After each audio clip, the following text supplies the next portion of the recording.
সাবেক তিনবারের প্রধানমন্ত্রী ও বিএনপির চেয়ারপারসন বেগম খালেদা জিয়ার রুহের মাগফিরাত কামনায় মুন্সিগঞ্জে মিলাদ ও দোয়া মাহফিল অনুষ্ঠিত হয়েছে। শুক্রবার জুম্মার নামাজ শেষে পৌরসভার ৭ নং ওয়ার্ডের পশ্চিমপাড়া এলাকাবাসীর উদ্যোগে সদর উপজেলার উত্তর ইসলামপুর পশ্চিমপাড়া ঈদগাহ মাঠে এ মিলাদ ও দোয়া মাহফিল অনুষ্ঠিত হয়।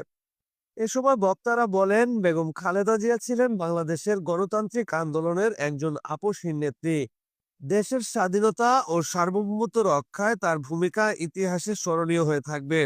বক্তারা আরো বলেন, দীর্ঘ রাজনৈতিক জীবনে তিনি গণতন্ত্র পুনরুদ্ধার ও মানুষের অধিকার প্রতিষ্ঠায় নিরলসভাবে কাজ করে গেছেন। মহান আল্লাহ যেন তাকে জান্নাতুল ফেরদৌস নসিব করেন এবং তার পরিবার পরিজন ও দলীয় নেতাকর্মীদের এই সুখ সহ করার তৌফিক দান করেন। মিলাদ ও দোয়া মাহফিলে স্থানীয় গণ্যমান্য ব্যক্তি, বিএনপি ও অঙ্গ সংগঠনের নেতাকর্মী সহ বিভিন্ন শ্রেণী পেশার মানুষ অংশগ্রহণ করেন। পরে স্থানীয় মাদ্রাসা ও মসজিদে পাঠানো হয় রান্না করা খাদ্য সামগ্রী।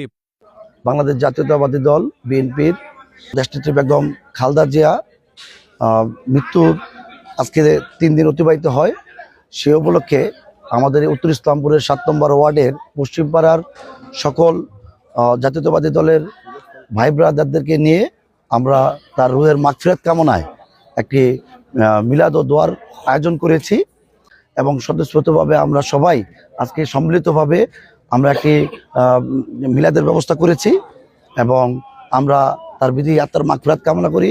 সারা বাংলাদেশের সকলের প্রতি অনুরোধ থাকবে, বেগম খালেদা জিয়ার জন্য সবাই আমরা দোয়া করি এবং উনি যে আদর্শ রেখে গেছেন সেই আদর্শে আমরা ধারণ করে আগামী রাষ্ট্র গঠনে আমরা প্রতিটি মানুষ আপনার চেষ্টা করে যাব। সাবেক 3বারের প্রধানমন্ত্রী বেগম খালেদা জিয়ার রুহের মাগফিরাত কামনায় আজকে আমরা দোয়া আয়োজন করেছি।